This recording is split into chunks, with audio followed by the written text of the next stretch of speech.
साथियों, आज हम आपके समक्ष एक बहुत ही पुराना महत्वपूर्ण वाद जिसका नाम मोहरी बीबी बनाम धर्मो घोष है, जो सन 1903 में प्रकाश में आया था। इस मामले में एक नाबालिग बच्चे ने एक साहूकार जिसका नाम ब्रह्मदत्त था, उससे उसने 20,000 रुपये ऋण लिया अपनी प्रॉपर्टी को गिरवी रखते हुए।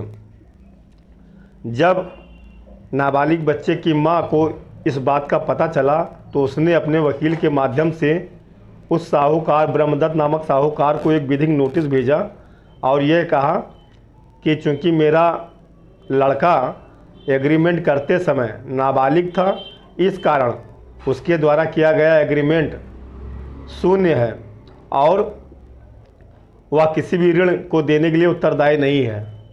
तब ब्रह्मदत्त ने इस मामले को न्यायालय के जिला स्तर के न्यायालय के सामने ले गया और उसने अपने पैसे की मांग किया। न्यायालय के समक्ष विचारणीय बिंदु यह था कि क्या नाबालिग के द्वारा किया गया एग्रीमेंट मान्य है या नहीं है। नंबर 2, क्या नाबालिग बच्चे के द्वारा किया गया एग्रीमेंट के तहत जो उसने ऋण प्राप्त कर लिया है उसको देने के लिए उत्तरदायी है या नहीं।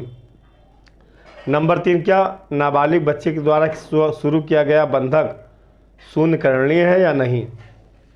तो साथ ही ये थे न्यायालय के समक्ष विचारणीय बिंदु।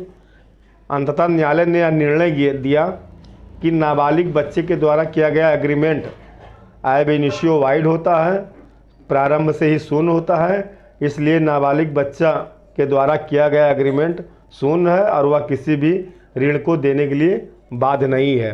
इस निर्णय से व्यथित होकर के ब्रह्मदत्त नामक साहूकार ने कलकत्ता उच्च न्यायालय में अपील किया।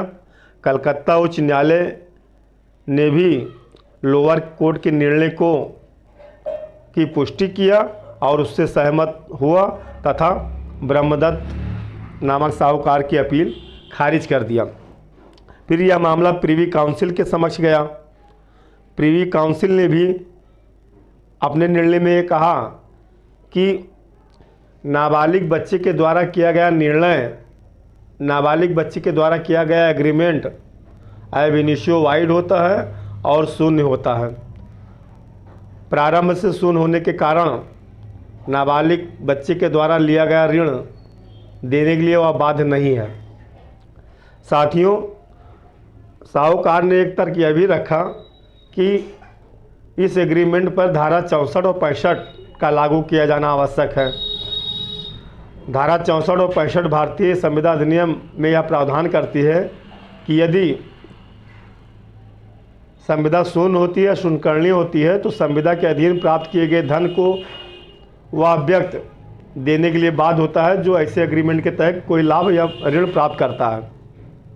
तो साथियों, न्यायालय ने कहा कि यह ऋण चूँकि धारा 64 और 65 भारतीय संविधान अधिनियम के प्रावधान वहाँ लागू होते हैं जहाँ पक्षकारगण सक्षम होते हैं, अर्थात दोनों पक्षकार वादी और प्रतिवादी वयस्क होते हैं, सक्षम होते हैं। यहाँ धर्मो घोष बनाम मोहरी बीबी बनाम धर्मो घोष के मामले में चूँकि पक्षकारगण नाबालिग थे, अर्थात एक पक्षकार जो धर्मो घोष था वह नाबालिग था और उसके द्वारा किया गया संविदा चूँकि एब इनिशियो वाइड होता है, प्रारंभ से ही शून्य होता है, इसलिए वह किसी भी ऋण को देने के लिए बाध्य नहीं है। तो साथियों, आपकी जानकारी के लिए हम बता दें कि कभी भी किसी नाबालिग लड़के के साथ कोई भी एग्रीमेंट